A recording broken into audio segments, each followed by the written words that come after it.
Génibet, Paris-Picardie. En ce moment, profitez de 250 € de bonus de bienvenue. Bonjour à toutes, bonjour à tous. On va évoquer le programme de ce dimanche 24 novembre. Réunion principale, Quintet Plus Top 5 Génibet sur les l'hippodrome d'Auteuil. Nous évoquons donc ce Quintet dans la première partie de l'émission. Et dans la deuxième, sachez que j'aurai des informations à vous transmettre pour le reste du programme. On parlera d'Auteuil, mais on parlera également de Salon de Provence, Réunion 4, et des infos également à vous transmettre pour la Réunion 5 sur l'hippodrome de Reims, puisque j'ai pu discuter avec certains entraîneurs ou drivers étant de la partie. D'ailleurs, des interviews seront disponibles pour vous aider à établir vos jeux pour ces différentes réunions sur canalturf.com. J'en profite également pour vous inviter à liker et partager ce programme. C'est possible, c'est gratuit via nos supports sociaux. Ne vous en privez surtout pas. Donc pour ce quintet, dimanche 24 novembre, le prix Marc-Anthony pour des 4 ans sur les haies. J'aime beaucoup le numéro 1, Kamikaze Dutet, qui pour sa rentrée en dernier lieu s'est classé 5e d'une épreuve référence, le prix Santo Pietro. Fin octobre, sur site hippodrome d'Auteuil, à mon avis, le cheval a le potentiel pour remporter ce quintet. Je lui poserai le numéro 8, Chipora, le numéro 12, Caliandra.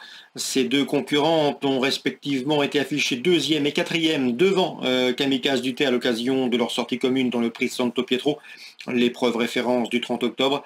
À mon avis, elle devrait pouvoir répéter. Ce jour-là, le numéro 16, Pompano, se classait 6e, mais il a bien fini. C'était 3600 mètres. À mon avis, l'allongement de distance va servir ses intérêts. Et le numéro 2, sur un fil, se classait 7e.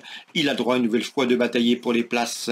Je le reposerai principalement le numéro 4, Majestica, qui avec seulement 3 courses au compteur fait partie des moins expérimentés de la course, qui peut jouer contre elle, mais elle est irréprochable. Et à mon avis, ici, dans ce lot, elle pourrait bien inquiéter les précédents nommés. Numéro 5 dans cette épreuve, c'est All In You, qui se recommande de 4 victoires en 7 courses courues, qui manque de référence à Auteuil, mais à mon avis, qui ne sera pas du tout ridicule. Et le numéro 14, Apaniwa. Souvenez-vous qu'à pareille époque, l'an dernier, elle avait gagné en octobre 2023. Elle était alors en 57 de valeur. Elle se retrouve ici donc dans une situation pondérale tout à fait favorable. Le terrain lourd ne la dérange pas. Autant de paramètres qui méritent qu'on lui accorde une note de méfiance pour ce numéro 14, Apaniwa. Résumé chiffré pour ce quintet du dimanche 24 novembre. As, 8, 12, 16, devant le 2, le 4, le 5 et le 14. En cas de non partant, on pourrait s'intéresser au numéro 9 dans cette épreuve, c'est Clipper, qui devrait pouvoir confirmer sa dernière prestation. On se retrouve désormais pour les coups de cœur. En ce moment, profitez de 250 € de bonus de bienvenue. Voici désormais mes informations et conseils de jeu pour ce programme du dimanche 24 novembre.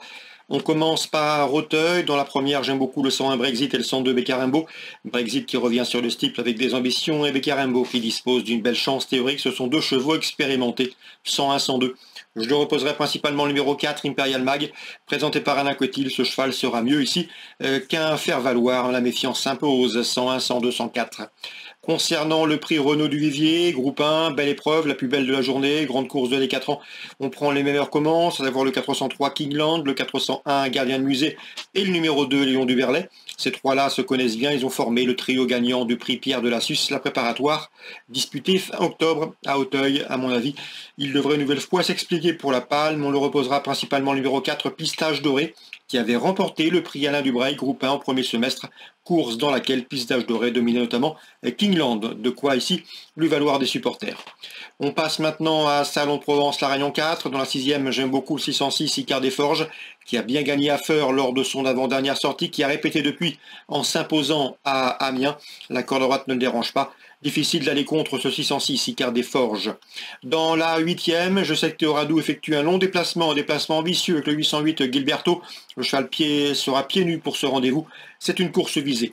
À mon avis, son principal opposant sera le 807 Behind Bars, qui a déjà bien fait dans l'Hexagone, un cheval qui nous arrive de Suède. Il sera à pieds nus, il avait bien fait dans le sud-ouest au premier semestre. La corde à droite lui convient. À mon avis, c'est un sérieux rival pour Gilberto. 807-808. Ça, c'est pour Salon de Provence en Réunion 4.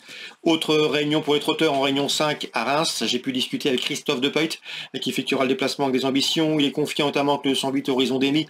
Le cheval a réalisé une excellente année. Il a pris près de 50 000 € de gains. C'est un bon droitier. Il est en forme. Sa dernière sortie comporte des excuses. Le cheval a déjà bien fait sur ce genre d'anneau. Seul son numéro 8 peut, a priori, contrarier ses plans. C'est ce que m'a indiqué Christophe Depeut. Il lui faudra bénéficier d'un bon déroulement de course, mais le cheval est relativement complet. Il peut attendre, il peut aller devant. et sa forme est optimale. Le 208 Horizon Demi. Christophe Depuy est confiant. Je lui opposerai principalement le numéro 13, Ida Honnet, qui a bien fait dernièrement malgré sa situation en deuxième ligne autostart. Le cheval mérite à mon avis un large crédit. 208 et 213. Toujours Christophe Depuy dans la troisième. Il m'a parlé en bien du 302 Hiroko du Cailleux. Le cheval est en forme, c'est un cheval qui se plaît sur ce genre d'anneau. Il est relativement facile à driver pour un jeune driver. Les conditions de course sont bonnes, un cheval pratique qui peut tout faire. Il serait déçu de ne pas le voir sur le podium. C'est le 302 Hiroko du Cailleux. Dans cette course, je lui opposerai principalement le numéro 5, Igor Descaillons, qui à mon avis vaut mieux que cette catégorie. Il est présenté par Antonin Fabrice, qui m'en avait dit du bien lors d'une précédente interview. Donc 305, 302, ça c'est pour Reims en Réunion 5. Voilà pour les infos de ce dimanche. Très bonne journée à tous et à très bientôt sur canalturf.com. N'oubliez pas de partager ce programme s'il vous a donné satisfaction. Génibet, Paris Picanli. En ce moment, profitez de 250 € de bonus de bienvenue.